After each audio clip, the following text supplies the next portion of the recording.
electrocardiovisión, en donde vamos explicando algunos conceptos que están buenísimos, porque a veces nos sirven. Y me gustaría, si no estuvieron, no importa, no hay problema, pero me gustaría empezar con esta pregunta porque para lo que es arritmias y Holter es súper importante. ¿Cómo dividen o cómo clasifican comúnmente las extrasístoles? ¿Cómo clasifican? Hay alguien que está desmuteado. Pueden ir escribiendo, ¿eh? Bien, supra y ventri comentaron por acá. ¿Qué más? Claudia, supraventriculares. Emilio, Supreventri, muy bien. hola, de Uruguay, supreventri, ventriculares auriculares, supras y supras, auriculares y supras. Bien, Supras hasta ahora todo lo que están diciendo es correcto. Igual, una cosita. La pregunta es súper amplia y recontra superficial. Después vamos metiendo más capas. En realidad, ¿cómo se clasifican las extrasístoles comúnmente? Está bien que digan lo que vienen diciendo. Supra y ventri, en un principio, hay quienes de repente pusieron un poco más de sal y pimienta y dijeron, bueno, nodales, auriculares, ventriculares, está muy bien. ¿Cómo, Fer? Sostenidas y no sostenidas de la unión, duplas, Bien. tripletas. Bien, antes de dar la respuesta voy a ir tomando algunas ideas que fueron aportando acá, como para hacer la devolución. Supra y ventri, creo que la gran mayoría está de acuerdo en clasificar en supraventricular y ventricular a una extrasístole. Dupla y tripleta, como propone Dani, está bien, pero esa es la agrupación, es una forma, digamos, de clasificación de la agrupación de las extrasístoles, independientemente si son supra o ventriculares. Cuando hablamos de nodales, auriculares, ventriculares, está bárbaro lo que propone Patri, es un desglose de lo que son las extrasístoles supraventriculares. Y hace rato pusieron sostenidas y no sostenidas, que eso en realidad aplica más para cuando son arritmias ventriculares de larga duración. Me gusta mucho y me voy a quedar con este aporte que hizo Claudia acá por el chat, que es para una cuestión más práctica, es de dividir en extrasístoles de QRS ancho y QRS angosto. La clasificación de extrasístoles supraventriculares y ventriculares está bien, es correcta. Pero eso nos habla del origen. Y nosotros, para poder hablar del origen, tenemos que, cuando ven un extrasístole, primero entender por qué estamos diciendo que es ventricular o supraventricular. Se supone que, por lo menos en nuestra cabeza, hay previos unos conceptos que nos hacen tomar la decisión de decir esto es supraventricular o esto es ventricular. Entonces, un poquito de la propuesta del taller de hoy va a ser decir, bueno, analicemos esos preconceptos que tenemos en la mente a la hora de tomar una decisión y vamos a abordar las extrasístoles, o hasta incluso todas las arritmias se pueden abordar de esta manera, que es, ¿qué veo yo en el electrocardiograma cuando veo una extrasístole? Por eso voy a tomar esta propuesta de Claudia, que es dividirlas en QRS angosto y QRS ancho. Y a partir de ahí, empezar a hacer un caminito que nos permita llegar más fácil al diagnóstico. Por ejemplo, siguiente pregunta es, ¿qué característica tiene una extrasístole supraventricular? ¿Cuál es la característica o cómo es el QRS de una extrasístole supraventricular? Para ser un poquito más específico. ¿Cómo es el QRS de una extrasístole supraventricular? Angosto, angosto, angosto. Puede ser ancho a veces,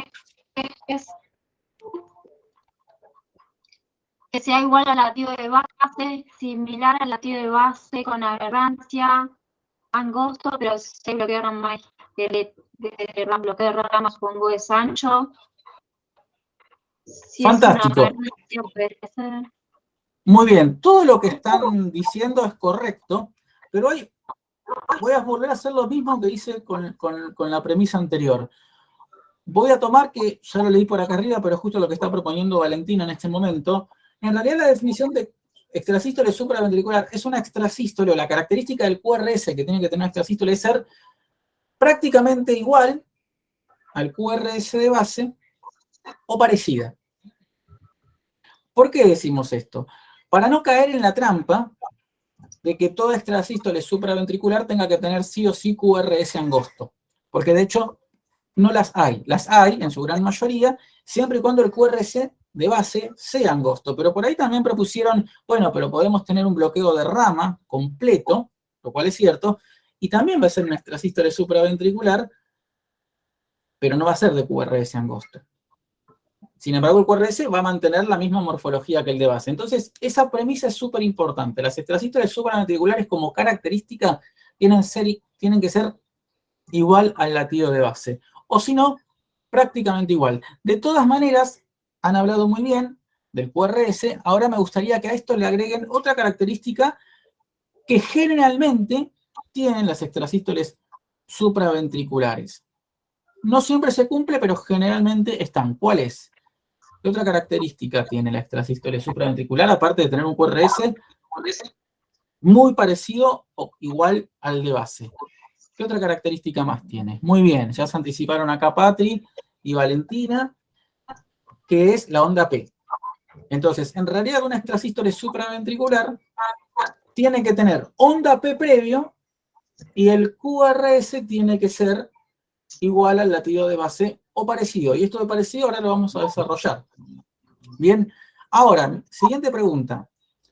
¿Todas las extrasístoles supraventriculares tienen onda P previa al QRS o hay algunas que no la tienen?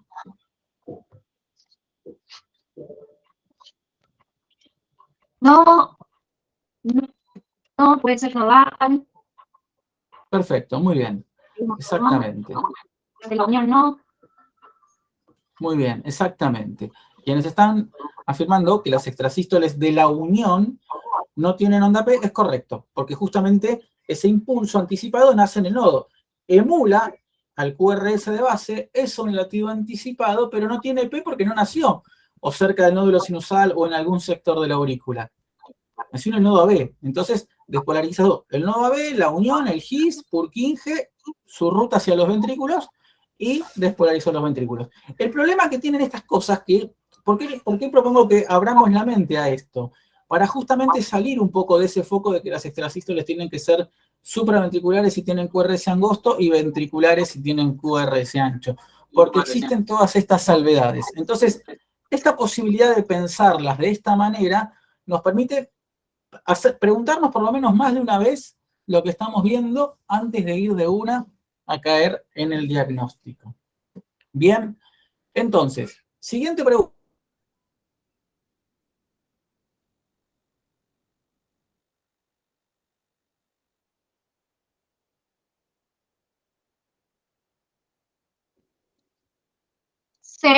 No se te escucha. Porque me muteé, perdón. Se ve que metí la mano y me muteé. Bien, voy a volver a repetir la pregunta. Como para hilvanar todos estos conceptos que venimos haciendo. Es, ¿qué característica tienen las extrasístoles ventriculares? Vayan poniendo en el chat. Tratando de hilvanar los conceptos que hablamos recién. Parece Bien, ancho. muy bien. ¿Qué más? ¿Qué más? Muy bien. Son altos y compensadora, QRS ancho y no tiene P. Muy bien. Si no, Perfecto. P, no tiene P. Bien, muy bien. Bueno, me voy a quedar con esa definición que es muy rica. De todas maneras, es correcto. Las extrasístoles ventriculares, por definición, tienen QRS ancho, no tienen onda P, y si la tienen previa al QRS, esa onda P no conduce. Pero eso es un poco más fino, son parejos más finos, ¿sí? Bien, entonces, ya tenemos un poco más ricas las definiciones de extrasístoles. QRS angosto y QRS ancho. Cuando el QRS es angosto, digamos, igual al latido de base, es supraventricular. Ahora, si el QRS es ancho y no tiene onda P, es ventricular. Y si el QRS es ancho y tiene onda P, ¿qué es? Ventricular. Repito, una extrasístole con QRS ancho y P previa. Por acá ya. Bien. Exactamente, puede ser. Como están sugiriendo acá, una extrasístole supraventricular con conducción aberrante, o bien como mencionaron al principio, puede ser un paciente que tenga directamente bloqueo de rama previo, derecho o izquierdo, y también tenga una extrasístole, y va a generar una onda P y un QRS ancho, pero porque el QRS ya lo tiene ancho de base. Bien, ahora, si el paciente viene con QRS angosto y tiene una extrasístole auricular que le sigue un QRS ancho, entonces esa extrasístole es supraventricular con aberrancia. Entonces, ¿cuál es la diferencia entre una aberrancia y un bloqueo de rama permanente? ¿Cuál sería, digamos, la diferencia estructural o funcional?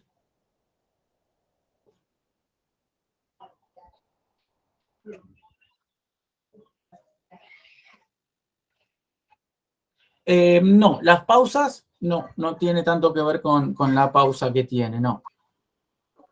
O sea, reformulo la pregunta. ¿Qué diferencia hay entre una extrasístole supraventricular que ya el paciente tiene un bloqueo de rama previo y una extrasístole supraventricular conducida con aberrancia? Es decir, que el paciente viene con QRS angosto.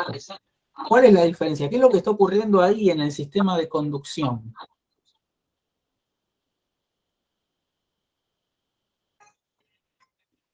Ambas tienen onda P. Ambas tienen onda P, tanto la que tiene el bloqueo de rama como la que conduce con aberrancia. Mi pregunta es, ¿qué pasa a nivel funcional o estructural en el sistema de conducción? ¿Saben? Si no saben, no importa, me ponen no, y igual lo vamos a explicar.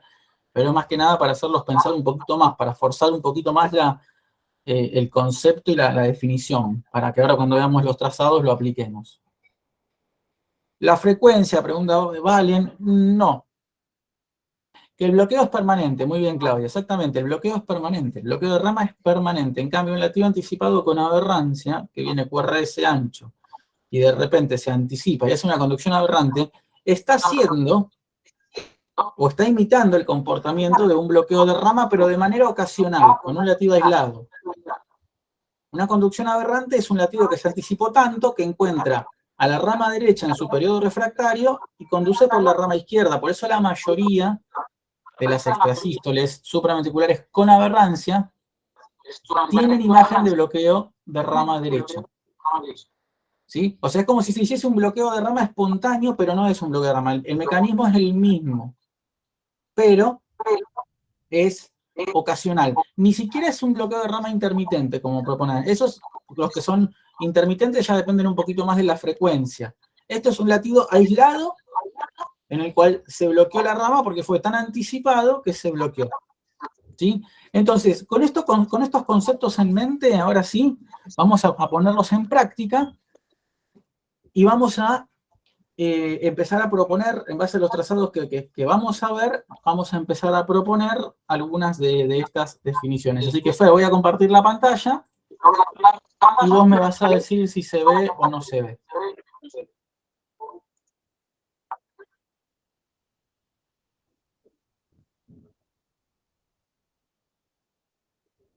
Ahí estamos.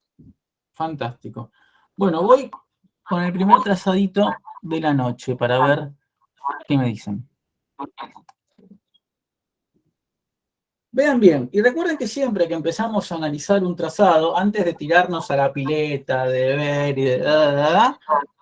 yo sé que muchos ya conocen este trazado, así que los vamos a utilizar un poco de sparring a los que ya lo conocen, pero primero que nada recuerden por dónde empezar a ver un trazado, ¿sí?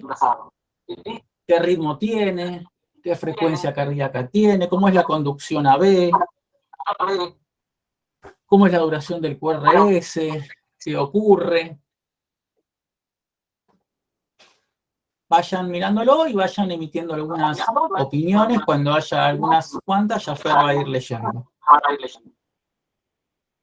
Los voy ayudando, traten de identificar. ¿Se pueden agrandar el trazado? ¿Agrandar un poquito más? Sí, lo agrandamos un poquito más. Esto es lo máximo que me da. Ahí va.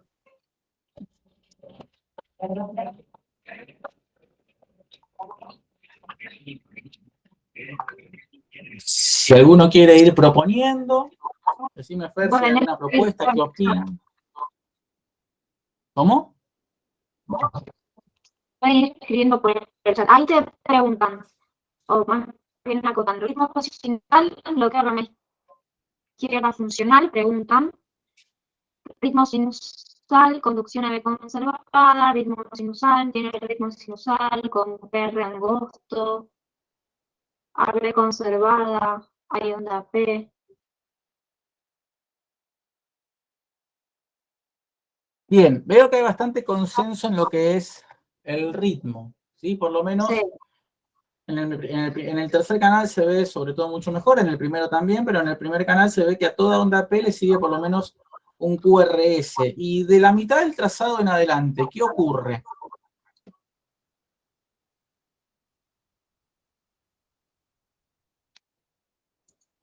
¿Qué es lo más llamativo? ¿Qué aparece ahí? Se ensancha el QRS. Muy bien, se ensancha el QRS, excelente. ¿Por qué? Porque inicia un bloqueo de rama. Bien, muy buena propuesta. ¿Qué otra Bien. opción hay?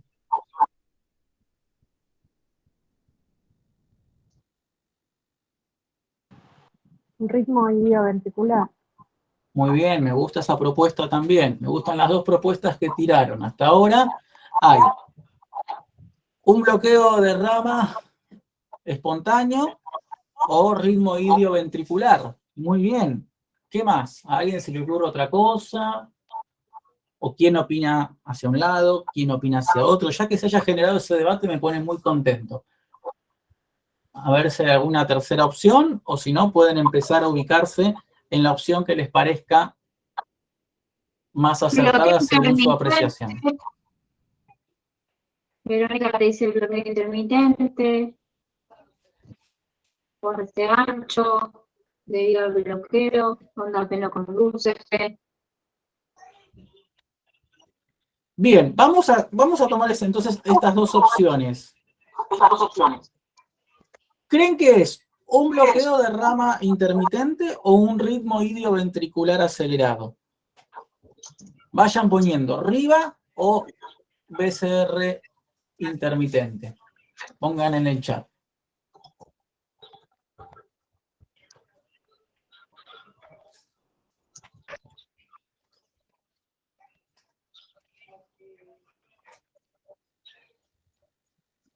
Hablan de bloqueo intermitente, ritmo ilioventricular acelerado, bloqueo de rama intermitente,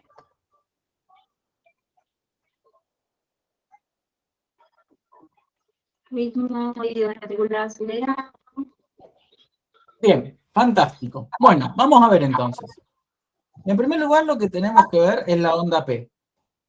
Si alguno todavía no la llegó a identificar, le muestro. Esta sería la onda P. Esto es un holter, aclaro, es un holter de 3 canales. El primer latido empieza con una onda P. Todo lo que vemos en el eje vertical es simultáneo. Lo que vemos en el eje horizontal es secuencial. Entonces, el primer latido tiene una onda P, que la vemos en los 3 canales, sobre todo en el primero y en el tercero es donde mejor se ven, en el segundo también, y le sigue un QRS y luego la repolarización, que es la onda T. Luego el segundo latido también tiene onda P, QRS, onda T, P, QRS, onda T. Hasta acá viene todo bien, hasta que acá se ensancha el QRS. No está mal pensar que al ensancharse el QRS estemos ante presencia de un RIVA, o un ritmo ilioventricular, pero para eso, lo primero que nos tenemos que preguntar es si estos latidos anchos tienen onda P previa, y si la tienen, si conduce o no conduce. Entonces, a quienes propusieron ritmo ilioventricular, les propongo que piensen un ratito si creen que estas ondas P previa al QRS están conduciendo o no están conduciendo. Y a su vez preguntarles qué creen que tienen que hacer para saber si estas P conducen o no conducen. Aquí están empezando a contestar, diciendo conducen. Cuando aparece un ruido, ¿no aumenta la frecuencia? Se preguntan. Bien, vamos a responder esa pregunta. Aumenta la frecuencia, pero la frecuencia de descarga ventricular. Por eso se genera un ritmo idioventricular, un ritmo de algún sector del ventrículo. Y de repente esa frecuencia que el ventrículo aumentó o generó mayor, está por encima de la frecuencia de descarga del nódulo sinusal. Entonces, ese ritmo idioventricular tendría que capturar a las ondas P y las ondas P se tendrían que dejar de ver, o por lo menos no tendrían que tener correlación con los QRS. Por eso los RIVAS suelen cursar con disociación AB muchas veces, al menos que la frecuencia sinusal esté muy deprimida y el mismo RIVA pueda generar ondas P retroconducidas que aparezcan justo detrás del QRS, que es más raro eso, pero puede pasar. En este caso, todas las P que están previas al QRS, para saber si conducen o no, ¿qué creen que tenemos que hacer? A ver, los que propusieron justamente que es un bloqueo de rama intermitente, por favor escriban en el chat qué les llevó a pensar o a llegar a la conclusión de que justamente se trata de un bloqueo de rama intermitente.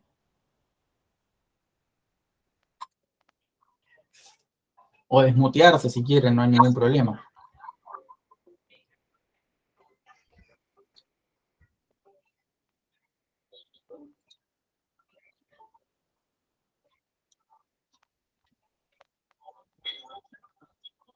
¿Qué proponen por el chat, Fer? Bueno, hablan de disociación entre aurículo y ventrículo. Y no veo más nada. No, disociación entre La aurícula y P ventrículo. no cambia. ¿Cómo? La P no cambia. La P no cambia, pero más allá de que la P no cambia, en realidad lo que nos hace saber, la pregunta es, si es un bloqueo de rama intermitente, entonces, esta onda P, ¿está conduciendo hacia los ventrículos? ¿Sí o no? ¿Qué opinan? Pongan en el chat. ¿La P conduce hacia los ventrículos? Pongan sí o no. Sí. Sí, ¿Y cómo se dan cuenta que conduce? ¿Cómo asumen que está conduciendo y que no está disociada? hay alguien que dice que no. Bien. ¿Qué es lo que a los que dicen que sí? ¿Qué es lo que los lleva a asumir que esta P conduce y que no está disociada?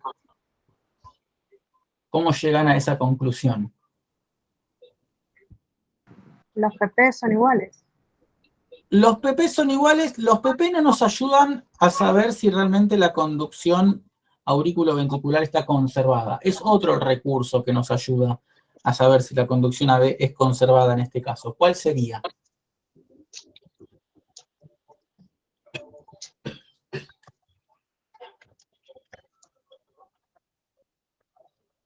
¿Cuál es el recurso electrocardiográfico que nos hace conocer en un ritmo si la conducción AB está conservada?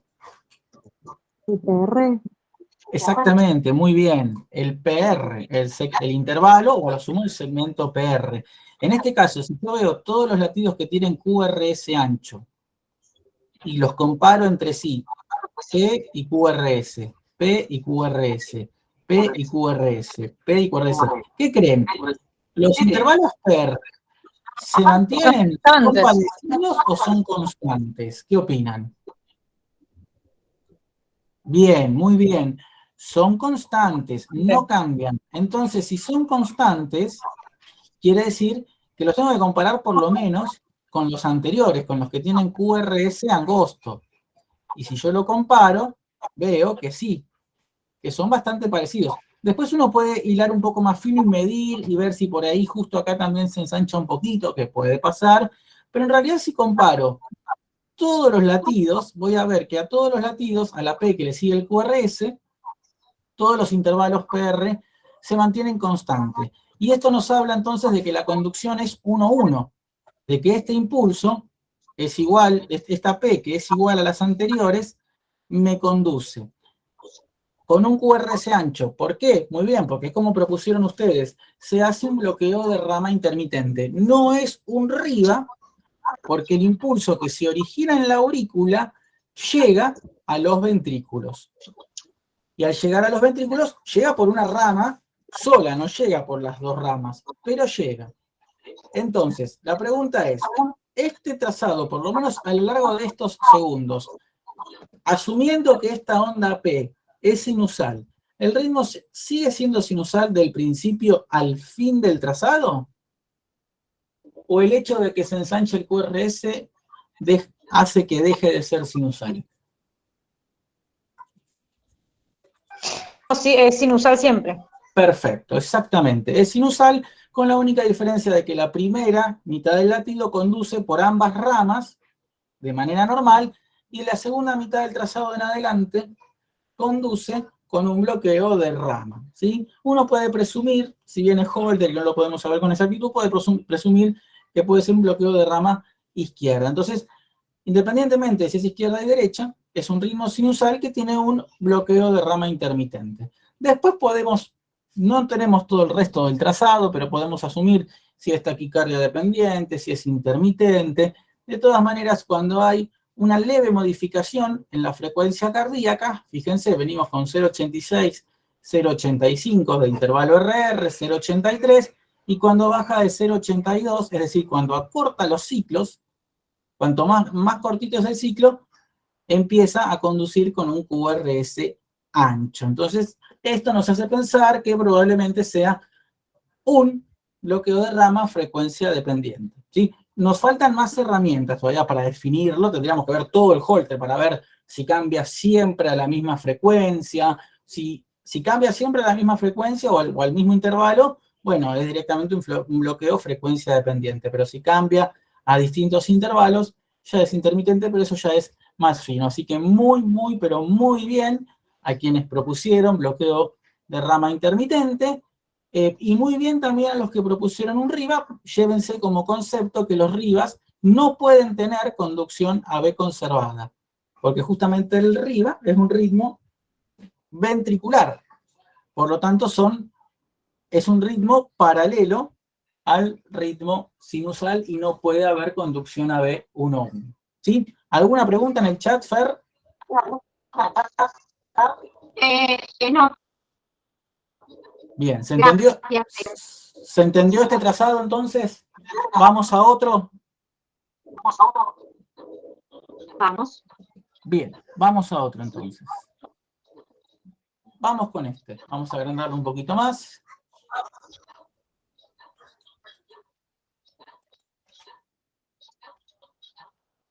No lo quiero agrandar mucho para no pixelarlo, pero ahí lo dejo bien grandecito y escucho propuestas. O Fer lee propuestas.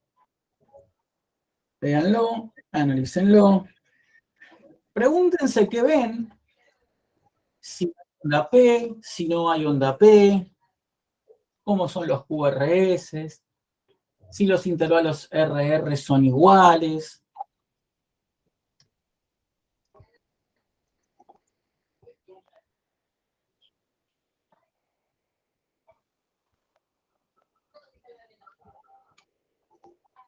Vayan escribiendo si quieren por el chat.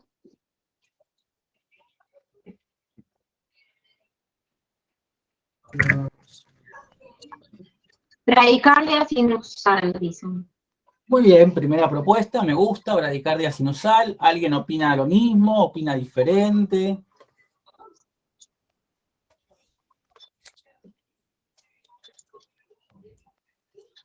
¿Creen que es una bradicardia sinusal? Tal vez no tienen por certeza el diagnóstico, pero también pueden decir, no me parece una bradicardia sinusal. Y está fantástico y sería ideal también. Si alguien cree que no es una bradicardia sinusal, puede contradecir, no hay ningún problema. Acá nadie le va a decir nada a nadie. Anímense porque... Quiere levantar la mano. Adelante, Carmen, que se desmutee. desmuteate, puedes hablar tranquila.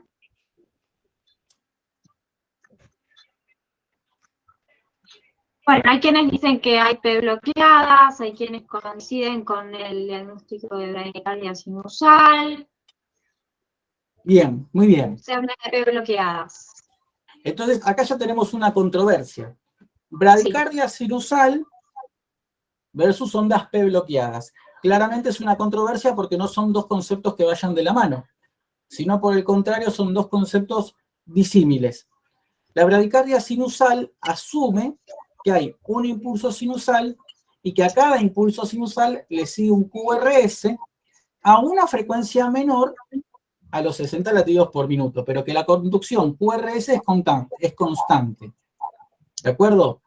Pero si ya tengo P bloqueadas, ya no puedo pensar en que hay una secuencia sinusal porque se está rompiendo uno de los conceptos fundamentales de ritmo sinusal, ya sea en bradicardia o incluso en taquicardia, que es la conducción AB conservador, conducción AB 1,1. Y efectivamente, sí, acá tenemos una onda P a la cual le sigue un QRS, pero después de la onda T, acá, hay una muesca que se ve bastante bien en el canal 2 y en el canal 3, que acá en el canal 1 queda enmascarada en la rama descendente de la onda T, pero es una onda P y efectivamente está bloqueada. Luego, parecería ser que a cada onda P le sigue un QRS, hasta que nuevamente acá, la misma P vuelve otra vez a bloquearse, y bueno, acá ya se nos terminó el trazado, pero parecería ser que también se bloquea. Entonces, voy a coincidir con aquellos que dicen que la onda P está bloqueada. ¿Hay algunas otras cosas más que se puedan observar o alguien ya quiere aproximarse a una descripción más correcta o más profunda? No importa que sea correcta, sino más profunda.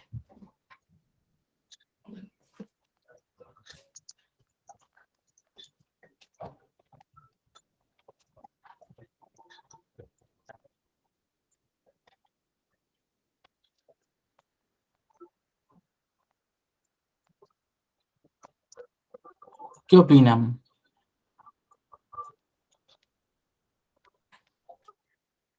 El tercer latido, esa auricular bloqueada, preguntan, Moix 2, bloqueo AB.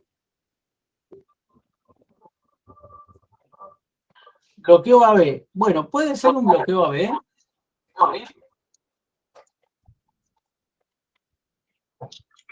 EB interpolada más EB aislada más P bloqueada. ¿Qué dicen? Bien, EB, vamos a traducir, extrasístole ventricular interpolada, calculo que lo deben decir por esto que ven acá. Extrasístole ventricular aislada, calculo que lo deben decir por esto. Y P bloqueada. Bueno, vamos a empezar a desmenuzar entonces. ¿Qué hay ondas P bloqueadas? Creo que por lo menos, si alguno no la vio, ya acá yo se las muestro, es esta y esta. ¿Sí? O sea que P bloqueada hay. Vamos ahora a este latido. ¿Creen que es una extrasístole? Pongan simplemente en el chat, sí o no. No me digan qué tipo de extrasístole es. Simplemente como para repasar lo que dijimos al principio. ¿Creen que es una extrasístole, sí o no?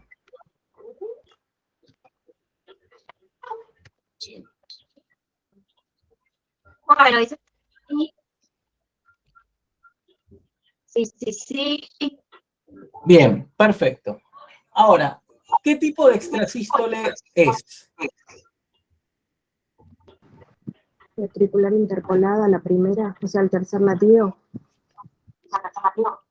Ventricular interpolada. Bueno, muy bien. ¿Alguna otra opción respecto a esta extrasístole? Bueno, ya tenemos una propuesta que es ventricular interpolada. ¿Alguna otra propuesta? Incluso Supra nada. con aberrancia.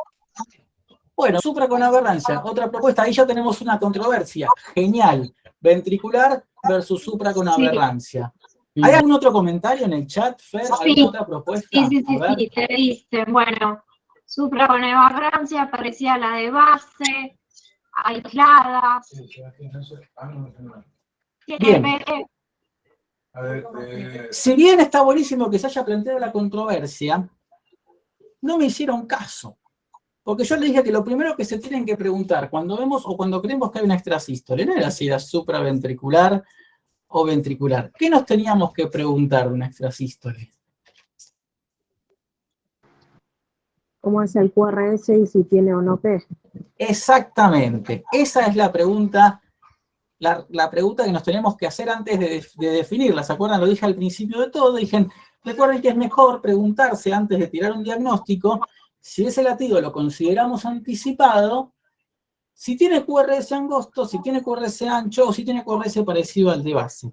Después que nos respondimos si el QRS es igual al de base, decantaba en que era una extrasístole supraventricular. Pero si el QRS era distinto o era ancho, nos daba dos posibilidades, o que sea la controversia que se planteó justamente acá, si es ventricular o si es supra con aberrancia. Ahora bien, la siguiente pregunta que nos teníamos que hacer cuando veíamos la extrasístole de QRS ancho era si tenía onda P previa o no la tenía. ¿Y qué creen? ¿Esta es una extrasístole de QRS angosto o de QRS ancho? ¿Tiene P previa o no tiene P previa? ¿Qué opinan? ¿Es igual al latido de base o es distinta? Es distinta al, Muy al- bien. al Es del, distinta. del latido de ¿Ancho o y tiene onda P, angosto? pero está escondida. Bien, tiene onda P. Muy bien, Mm. perfecto. Está acá. Se ve mejor en el segundo canal y en el tercero. ¿Sí? En el primer canal está más escondida en la rama descendente de la onda T. Entonces, extrasístole. Consideramos extrasístole de QRS ancho con onda P previa. ¿Tiene más aspecto de qué? ¿De qué tipo de extrasístole? Ahora sí ya le podemos por ahí dar una aproximación diagnóstica.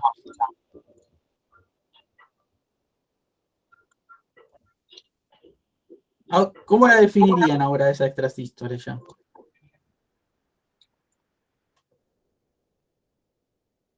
¿Ventricular o supraventricular con aberrancia? Ventricular, supra con conducción aberrante, supra. Bien, efectivamente. Extrasístole de QRS ancho con onda P previa, extrasístole supraventricular o auricular con conducción aberrante.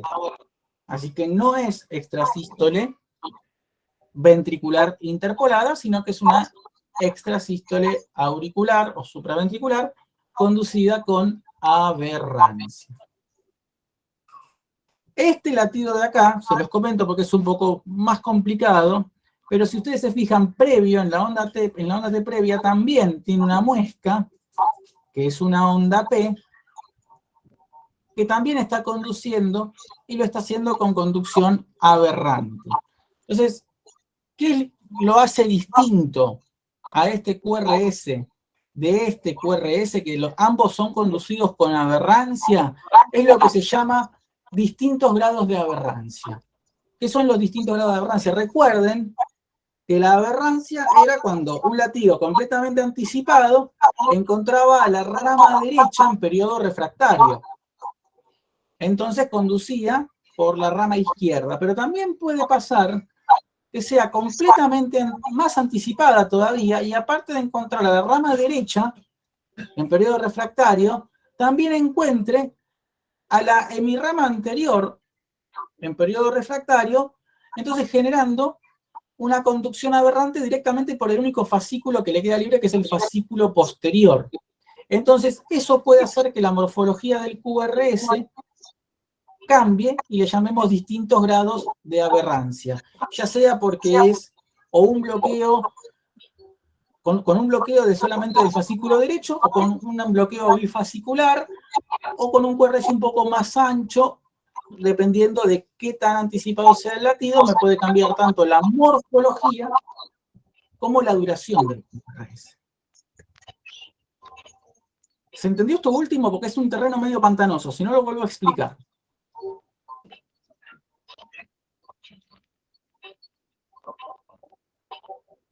¿Vamos bien? ¿Fer? Sí, sí. Perdón, ¿lo podría volver a explicar? Por fin. Sí, por supuesto. Recordemos que una extrasístole supraventricular con aberrancia o una extrasístole supraventricular con conducción aberrante, que es lo mismo, nos va a dar un QRS ancho. Va a tener una onda P y un QRS ancho. Este QRS ancho no es ancho como la extrasístole ventricular, que es ancha porque nace en el ventrículo y eso es lo que la hace ancha. Justamente el recorrido por miocardio ventricular. Pero esto no. Este impulso nace en la aurícula, en algún sector ectópico de la aurícula, y cuando llega, o mejor dicho, cuando pasa la unión AB, encuentra a la rama derecha en un periodo refractario, es decir, que no puede conducir por la rama derecha, porque está refractaria, todavía no está lista para continuar ese impulso. Entonces conduce por la rama izquierda, generando el QRS se haga ancho. Eso es la conducción aberrante. Puede pasar que encuentre tanto a la rama derecha sola, en periodo refractario,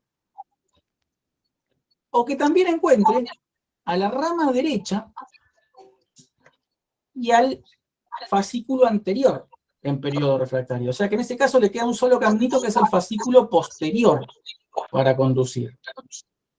Entonces eso va a hacer que aparte de ensancharse el QRS, me modifique la morfología porque me modifica en realidad el eje del QRS.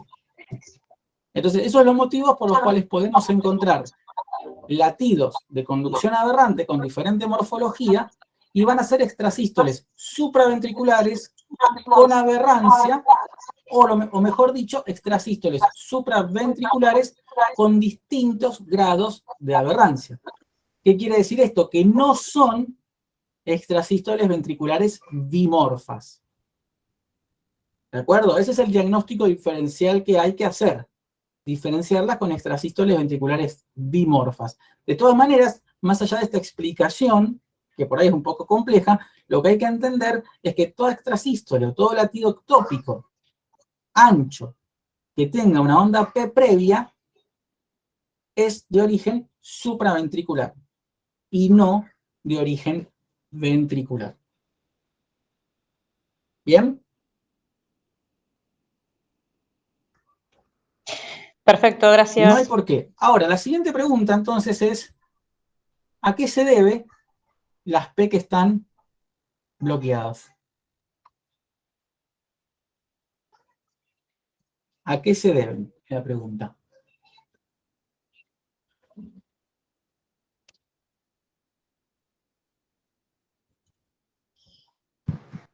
Pueden escribir por el chat, recuerden, Fer lo va leyendo.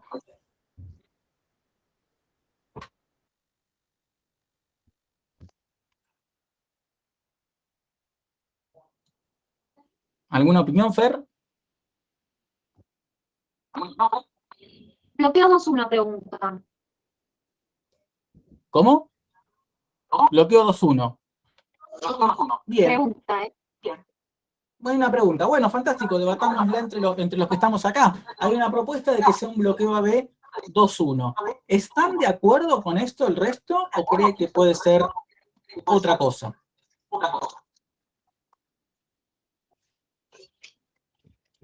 Encuentra periodos refractarios. ¿Cómo? No escuché, perdón. Encuentra periodos refractarios. Muy bien, desde el punto de vista de la electrofisiología celular, tiene que ver con los periodos refractarios. Muy bien. Muy bien. Se bloquea porque la rama está en periodo refractario. Alguien que opina lo mismo. Fantástico, muy bien. Desde el punto de vista de la explicación es eso. No hay mucho más para profundizar. Me queda por definir entonces qué es esta P bloqueada.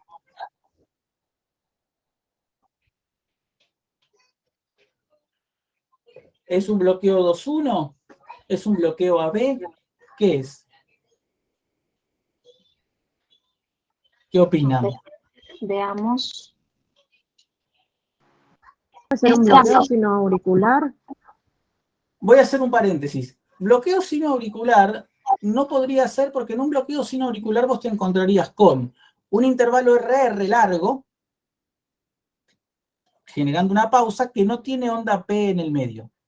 ¿Sí? Los bloqueos sino auriculares son intervalos RR largos, mayores al RR de base, pero sin onda P en el medio.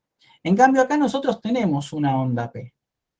Entonces eso ya descarta que sea un bloqueo sino auricular. En realidad, si se genera onda P, hay despolarización auricular. En un bloqueo sino auricular, al no haber escape, digamos, salida del nódulo sinusal, no hay despolarización auricular, entonces los intervalos RR son largos sin ondas P en el medio. Pero acá sí tenemos onda P. Entonces, se despolarizó la aurícula. ¿Dónde está la alteración? ¿En dónde le dijeron por acá no pasás? En el nodo AB. Muy bien, excelente, en el nodo AB. Entonces, ¿qué es esta onda P? Mejor dicho, ¿qué es esta onda P bloqueada?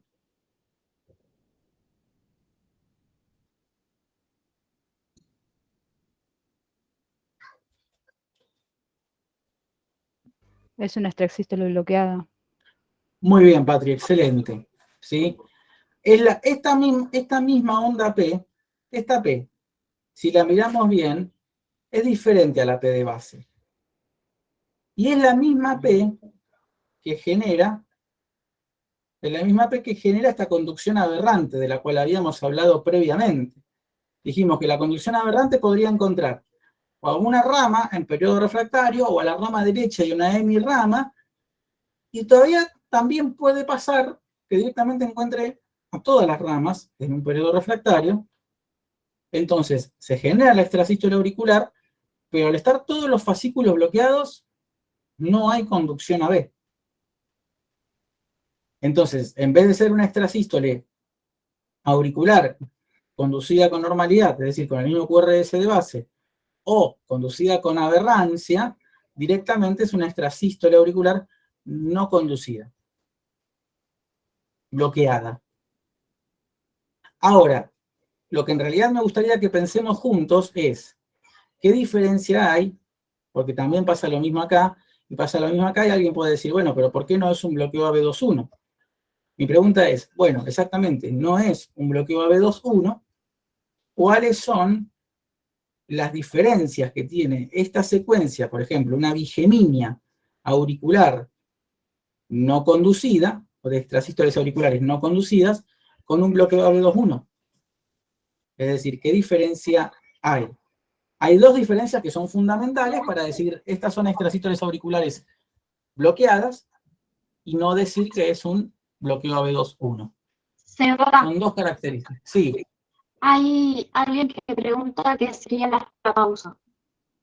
¿Te pregunta qué? ¿Qué sería la pausa? ¿Qué sería la pausa? Exacto. Bueno, justamente la pausa es consecuencia de esta extrasístole auricular no conducida, porque después de esta P, en realidad tendría que seguir un QRS, como ocurrió acá. Fíjense, acá tuvimos la P, acá vino el QRS, se hizo y acá volvió a salir el otro latido. En cambio, desde acá, desde esta P hasta esta P, no hay QRS. Esto no existe. ¿Por qué? Bueno, porque esta extrasístole auricular se bloqueó en el nodo AB. Entonces, al bloquearse en el nodo AB, no generó QRS, y es lo que hace que se perciba como un RR sin QRS en el medio, con P bloqueada, y que lo percibamos como una pausa. ¿Sí? Es por eso. Pero mi pregunta es, ¿qué diferencia hay entre estas bigeminias auriculares? Es decir, un latido sinusal, una extrasístole auricular no conducida. Un latido sinusal, una extrasístole auricular no conducida. ¿Por qué decimos que es una bigemia auricular no conducida y no un bloqueo AB2.1? ¿Cuál es la diferencia con el bloqueo AB2.1? Acá dice la P de la extrasístole está adelantada. Exactamente, muy bien, perfecto. Eso ya es el primer paso. Si es una extrasístole, entonces es una extrasístole, no es una secuencia sinusal. Un bloqueo AB2.1 tiene una secuencia de impulsos sinusales, ¿sí? P sinusal, QRS. P sinusal, no hay QRS. P sinusal, QRS. P sinusal, no hay QRS. Todos los impulsos son sinusales, con la única diferencia de que uno conduce, el otro no conduce. En cambio, en la extrasístole, la P es auricular, está anticipada. Y eso mismo, ¿qué es lo que hace? Me cambia el intervalo PP. Si yo mido este intervalo PP que va desde acá, desde este latido previo al QRS conducido, hasta la P de la P bloqueada, si lo mido y después lo comparo con la P no conducida y con la siguiente P conducida, ¿qué creen? Este PP que va desde esta P hasta esta P, ¿es igual al PP que va desde esta P hasta esta P? ¿Son iguales? Fíjense, comparen, cuenten los cuadrados, desde acá hasta acá No. y desde acá hasta acá. No, efectivamente, no son iguales. En cambio, en un bloqueo AB 2, 1, los intervalos PP se tendrían que mantener, porque es una secuencia de impulsos sinusales. Pero al estar adelantada esta P, rompe con el intervalo PP. Y esa es la otra característica fundamental. La P adelantada tiene una morfología distinta, por empezar, a la sinusal, porque es una extrasístole auricular, y el PP, el intervalo PP, es diferente. ¿Se entendió este trazado o quedó alguna duda?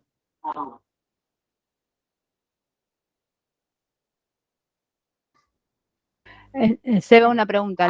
Las P bloqueadas, ¿sería Sí. como que está en un periodo refractario absoluto, por eso no puede... Bien.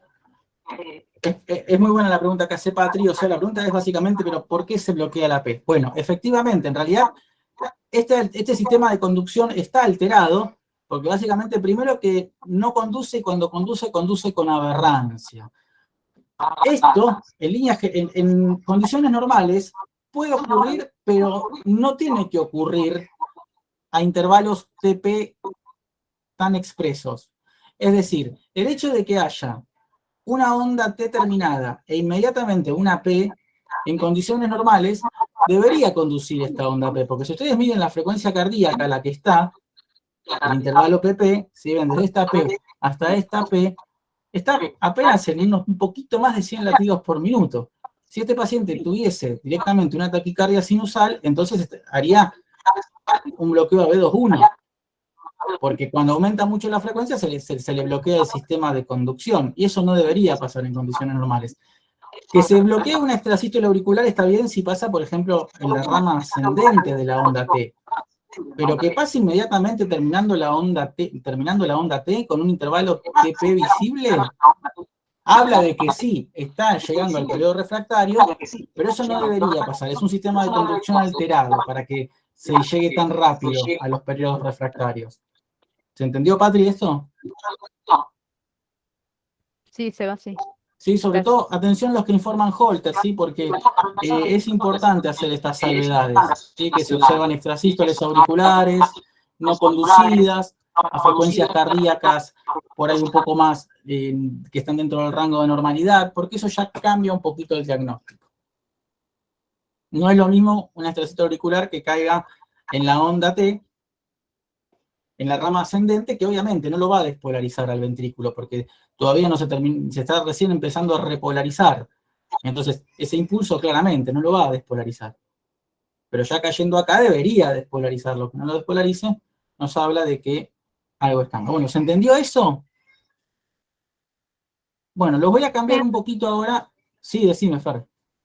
Una última pregunta, te dicen cuando conduce está en periodo refractario relativo. Está buena la pregunta. Exactamente. O sea, es un periodo refractario. Acá podríamos llegar a decir que está en un periodo refractario absoluto. Y acá hay células que están en un periodo refractario relativo, es decir, que permiten cierta conducción. Este es un concepto bastante fino, está excelente el aporte, pero es un concepto que para analizarlo en este momento es muy fino, pero sí, exactamente, se trata de un cambio en los periodos refractarios. ¿Sí? Bien, La conclusión sería extrasístoles bloqueadas con extrasístoles supra con aberrancia. Yo te diría que lo que es el diagnóstico de este trazado es bigeminia de extrasístoles auriculares no conducidas y conducidas con aberrancia. ¿Por qué una bigeminia? Porque tengo una P sinusal, una P auricular. Una P sinusal, una P auricular, una P sinusal, una P auricular, una P sinusal, una P auricular, una P sinusal, una P auricular. O sea que es uno sinusal y un ectópico, con la diferencia de que por momentos no conduce y por momentos conduce con aberrancia. Entonces, la definición de este trazado sería bigeminia auricular o bigeminia de extrasístoles auriculares no conducidas y conducidas con aberrancia. Del trazado, ¿no? Esto después se tiene que englobar a todo lo que es el Holter, pero la definición del trazado sería esa. Perfecto, gracias. No hay por qué. Bueno, ahora los voy a llevar al otro extremo. Vamos a un electro ahora, de 12 derivaciones. Primero les dejo que vean todo el trazado completo y después voy a hacer un poco más de zoom, ¿sí? Y con esto terminamos y ya los dejo ir. ¿Cómo empezarían describiéndolo? Por lo menos la descripción de lo que ven. ¿Qué es lo que ven? Siempre en un electro o en un holter, antes de tirarse de cabeza un diagnóstico, siempre hay que preguntarse qué estamos viendo y utilizar las herramientas que tenemos para empezar a describirlo. ¿Sí? Para evitar justamente llegar a diagnósticos apresurados. Siempre es mejor empezar, no importa que tardemos 10, 15 o 20 segundos más, no importa, salvo que sea una urgencia, pero así todo, cuando lo procesamos y cuando ya tenemos las herramientas aceitadas y afiladas, pensar qué estamos viendo y cómo lo estamos viendo después se hace algo automático. Es preferible que nos lleve un poco más de tiempo aprender esto a tirar por tirar para llegar o para intentar darle un diagnóstico. Por lo tanto, lo primero que le pregunto es, ¿qué les llama la atención de esto? ¿Sí? Fíjense, trazado, la velocidad de trazado es correcta, acá dice 25 milímetros por segundo, sobre todo para los que ya me conocen y saben que a veces soy medio tramposo, la velocidad está correcta, está a 25 milímetros por segundo, el estándar está bien, son 10 milímetros, 1 milivolt. Pregunta si se puede hacer más. La frecuencia cardíaca. Bien, frecuencia cardíaca, ¿qué ocurre con la frecuencia cardíaca? ¿Cómo está? Hablan de Taquicardia. taquicardia. Fantástico, eso ya me gusta. En un principio tenemos una taquicardia. ¿Y esa taquicardia, cómo creen que es adecuado clasificarla para empezar a describirla? Una taquicardia sinusal. Error. ¿Cómo es conveniente? Regular. También error. O sea, no sería la primera pregunta que me haría. El QR es angosto. Muy bien, lo que dijimos al principio, ¿sí? Siempre por la descripción semiológica, ¿sí? Por lo que se ve. Vemos una taquicardia de QRS angosto. Fantástico. Siguiente pregunta que ya la propusieron. Taquicardia de QRS angosto, ¿regular o irregular? ¿Qué opinan? Regular. Bien, ¿alguien opina lo contrario o apoya esa visión? ¿Están todos de acuerdo? Regular, hablan de regular, todos coinciden. Fantástico. Taquicardia de QRS angosto regular. Muy bien. La siguiente pregunta entonces es, ¿hay onda P visible o no? ¿Qué opinan? Sí. Sí, hay. Sí hay onda P visible. ¿Hay alguien que no la vea, que diga, perdón, Seba, yo no veo, ayúdame con un poco más de zoom? Es válido, ¿eh? Me lo pueden pedir. En D3 se ve bien. Bueno, muy bien la propuesta, el D3 se ve bien, la voy a señalar para ayudar a quien lo sostuvo. El D2 del primer lugar, digamos, en la primera parte del trazado tiene un poco de ruido, pero acá abajo tenemos una tira, y voy a hacer un poco de zoom porque lo pidieron anteriormente, ahora sí que ya más o menos fuimos encarando el trazado. ¿Sí? Voy a dejarle simplemente D1, D2 y D3 por si alguno no estaba convencido. Si creen que se ve onda P o no. Fíjense, habían propuesto un D3, en D3 es visible la onda P, y en D2 también. Tuki, tuki, tuki, tuki, tuki, tuki. ¿Bien? Pero en ese se ve una onda previa antes de la onda T. Bueno, entonces está muy bien, Patri, la acotación. La siguiente pregunta que nos tenemos que hacer cuando vemos la onda P es si esa onda P es sinusal o no. ¿Qué opinan? ¿Es una onda P sinusal o no?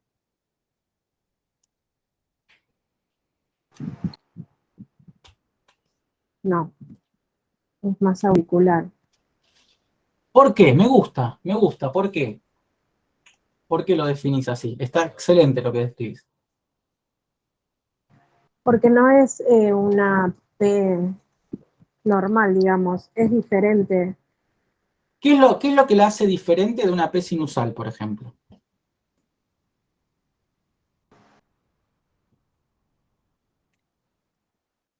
Puede opinar el resto también para colaborar con el aporte, ¿eh? Para mí es lo que la hace diferente es digamos, si es positiva o negativa. Y tiene ondas P, por momentos que son positivas, por momentos negativas, da como la sensación de un ritmo auricular bajo.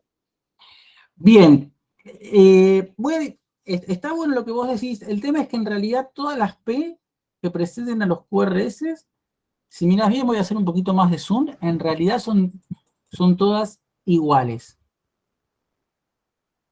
¿Sí, Tuki? No sé si vos te referías comparando todas las P entre sí o de la morfología en sí de la onda P. Seba, en la auricular las P son distintas y en la sinusal no, son similares. O en D2 tiene mayor voltaje, ¿puede ser? Me gusta más esta última parte, de que en realidad tiene que tener más amplitud. Justamente lo que la hace distinta de la P sinusal es que es una P, por empezar, de bajo voltaje, de baja amplitud. No debería ser así una P sinusal. Después, lo que mencionaron de la polaridad es correcto también, porque en realidad no es positiva lo que se menciona bien positiva. En realidad es más del tipo plus-minus incluso. ¿Sí? Voy a hacer un poco más de zoom, pero tiene un componente primero positivo y después negativo. Por eso le preguntaba en realidad quién había aportado, si hablaba de las P que les parecía diferente, o si hablando de la morfología de la onda P, si ustedes se fijan, primero es positiva y después es negativo. No tendría que ser así entre dos, bajo ningún punto de vista. Entonces, esto es lo que lo hace auricular. Por lo tanto, taquicardia de QRS angosto, regular, con onda P visible. ¿A qué conclusión creen que pueden estar llegando?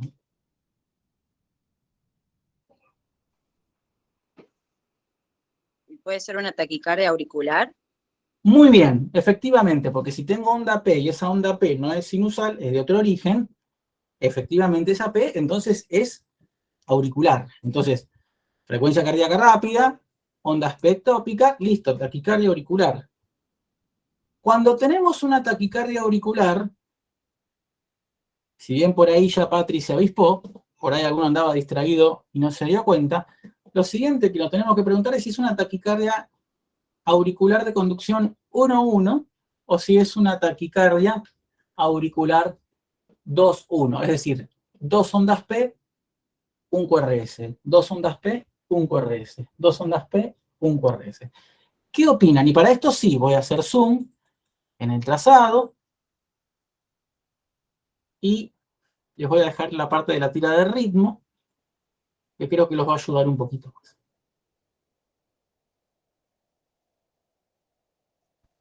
Sí, para mí la taquicardia auricular 2-1.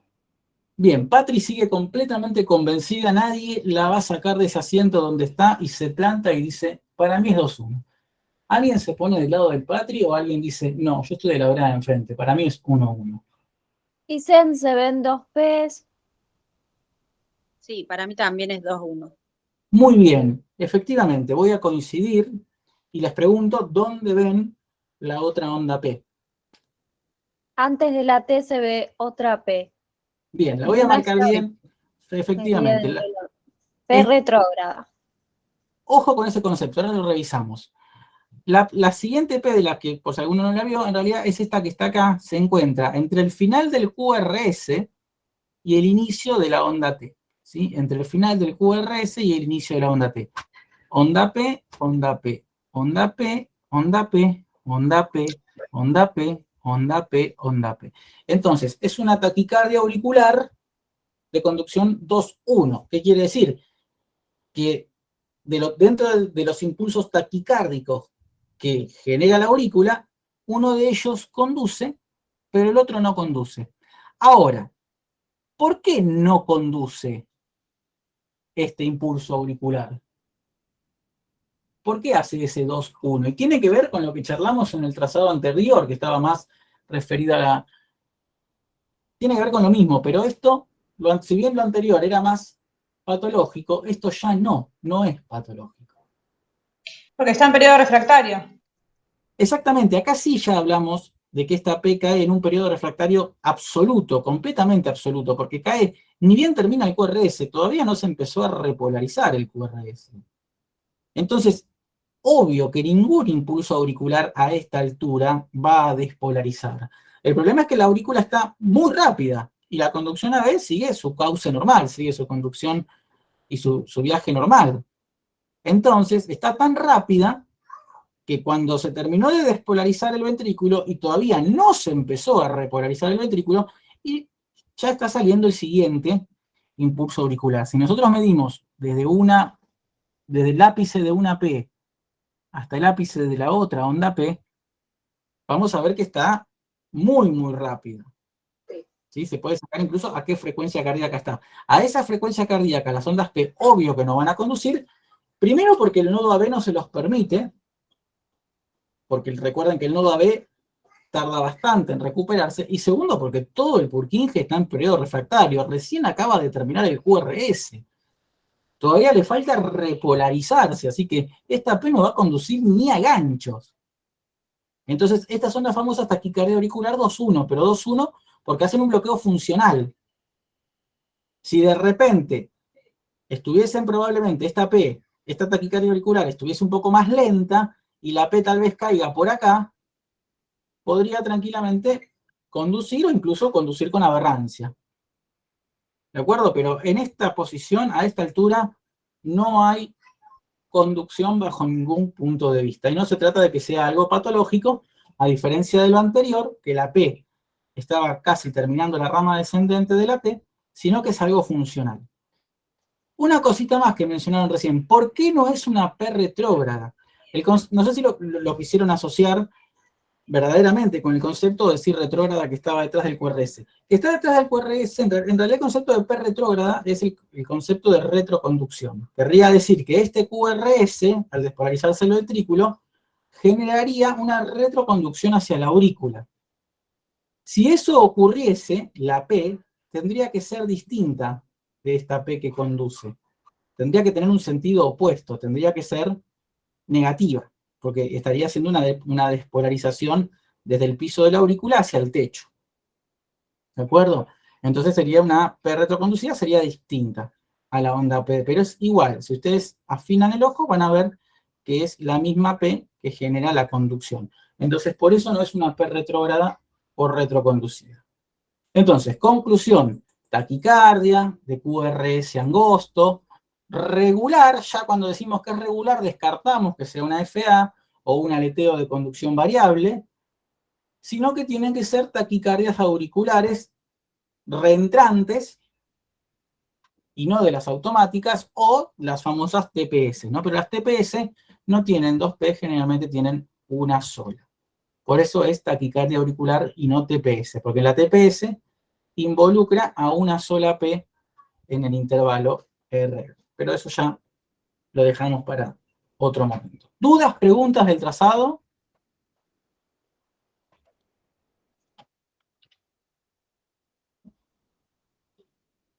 Bien. Bueno.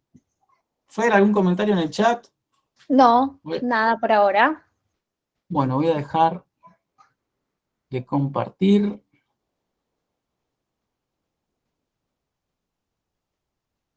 Bien, ¿cuántos quedamos? 41, muy bien. Bueno, ¿alguna duda, alguna pregunta? ¿Qué les pareció? ¿Les gustó? ¿No les gustó? ¿Vuelven el lunes que viene? No, la semana que viene tenemos el martes. Están invitados a todos los que quieran ver. Si por ahí alguno necesita afilarse un poquito más con electro, el próximo, la semana que viene, que es la vamos a dar el martes, el workshop, la semana que viene, probablemente después El 7. El 7, después le confirmamos, pero probablemente el 7, vamos a ver herramientas básicas para interpretar un electrocardiograma, ¿sí? Así que si alguno anda medio flojo de papeles y quiere retomar desde lo más básico porque de repente necesita cambio de aceite y filtro, aproveche la semana que viene que vamos a hacer ese repaso de herramientas básicas para interpretar un electro. Acá hay dos preguntas. La primera es si la grabación la van a poder volver a ver. Sí, la vamos a dejar una semana en YouTube para que la puedan ver. Y la otra, si hay que anotarse para el siguiente workshop, sí, tendrían que anotarse y les vamos a mandar como hoy por mail o por WhatsApp. Vamos a reforzar para que puedan ver el link, porque muchos lo que les pasa es que se les va a la bandeja de spam, entonces no pueden ver el link de conexión que le mandamos por mail, así que lo vamos a reforzar por WhatsApp. Así que cuando completen el formulario, también completen con su teléfono, así les pasamos también por WhatsApp. ¿Alguna Bien, otra entonces, pregunta? Hay algunos que dicen que andan flojos de papeles, ¿eh? bueno, que no los pare la policía, lo único, porque... No, la semana que viene va a ser de herramientas básicas y después la otra semana vamos a ver un taller de artificios de registro, ¿sí? Para quienes por ahí les cueste un poco todavía los artificios o cuáles son los errores básicos que se cometen, vamos a ver eso.